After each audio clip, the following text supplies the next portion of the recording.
Hi, my name is Lynn, and I work here at the Michigan Conference, and I'm a member of the Grand Blanc Seventh-day Adventist Church, and I'm an elder. And many times when I attend church, I'm asked to do children's story. And I like to tell stories of my personal life because a lot of people get a laugh out of that. But sometimes I need a little help, and I'll use this book here, The Children's Hour, with Uncle Arthur. Today I chosen a story out of here because very soon here it's Mother's Day, and I would like to acknowledge all the mothers.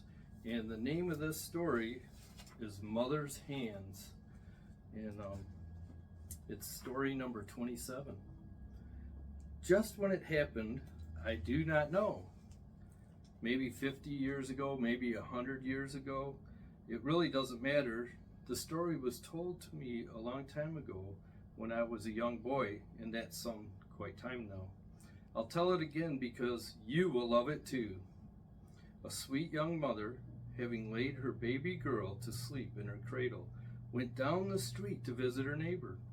She had often left her baby before, just a few minutes, and there had been no trouble. So she had no doubt that all would be well now. Arriving at the neighbor's house, she began to chat about this and about that, but suddenly interrupted by a sound that sent a chill through her. The city fire alarm. "Oh, don't worry," said the neighbor. "Most likely it's only a grass fire. There's a lot of them this time of year." But the alarm sounded again and again, and it was louder. "It must be serious," said the little mother. "Oh, don't bother," said the neighbor. "I'm sure the fire isn't anywhere near here." "But hark," said the little mother. "I can hear the fire engine, and it is coming this way. And look, see the people running? They are running down this street. They're running towards my house." Without another word, she dashed into the street and ran with the gathering crowd. Then she saw it. Her own house was on fire. Smoke and flames were already pouring through the roof. My baby," she cried frantically. "My baby." The crowd was thick around the house. But like one gone mad, she pushed and tore her way through the crowd. My baby, my little Margie." A fireman seized her. "You cannot go in there," he cried. "You will be burnt to death." Let me go," she cried. And with the strength she had ever known before, she dragged herself free and dashed into the flaming house, while a great cry went up from all the waiting people. She knew just where to go. Dashing through the smoke and flames, she seized her precious baby, then turned away to make her way out. But overcome by the smoke, she swayed and fell, and would have burned to death with her babe, had not a fireman seized her and carried her out. What a cheer went up by the crowd, but alas, though the baby was saved unharmed, but the poor little mother was badly hurt. Kind friends put her in an ambulance and hurried her off to the hospital. There it was found that her hands, the brave dear hands that had lifted her baby from the baby blazing crib, were terribly burned. All their beauty, of which she had been so proud, was gone. Though the doctors did their best to save them, they were left marred and crippled for life. Months later, the brave mother was released from the hospital, and she and her baby were together again in a new home. Weeks became months, and months became years. The baby toddled, walked, and then she ran. She was no longer a baby. She was a little girl. She was growing up, and she was starting to notice things. One day, Marjorie was 8 years old. Her mother was washing dishes in the kitchen sink. Suddenly, Marjorie saw something that she had never noticed before. "Mother," she exclaimed, "what ugly hands you have."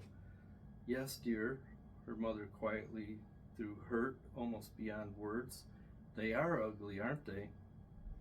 "But why do you have ugly hands when other people have pretty hands?" said Marjorie, not knowing how every word was like a dagger in her mom's heart. "What have I done wrong?" asked Marjorie.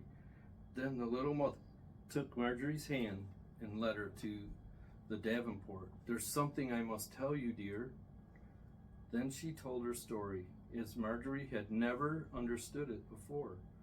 She told of the fire, of the people who tried to hold her back, of the wild dash into the burning house, how she lifted the baby from the flaming crib, how she fell, how she was rescued, and how badly she had been burned. My hands were beautiful till then, she said. Marjorie clasped the crooked hands in hers, tears streaming down her cheeks. Mother dear, she cried, they are the most beautiful hands in all the world. Children, there are other hands that were wounded for you, the hands of Jesus, the children's friend and Savior, the hands of him who came down from heaven to rescue his people from sin and save them his beautiful kingdom. You know what happened to Jesus? Wicked men took him and crucified him. They drove great nails through his hands and hung him on a cross to die. They buried him in Joseph's new tomb, but they couldn't keep him in there. He rose again and ascended to heaven, where he lives today, waiting for the glad day when he shall return. And all this time, the marks of the nails are still there. When he comes back, they will still be there. We shall know him then by the print of the nails in his hands. And those nail marks will be there through all eternity. As you meet him in New Jerusalem or in the lovely new earth, you will know that those hands, those dear, dear hands of Jesus, were marred, that you might be saved and live with him forever. And when you say to him, what happened to your hands? He will tell you the wonderful story of salvation over and over again. Then with little Marjorie, you will exclaim, they are the most beautifulest hands in the world.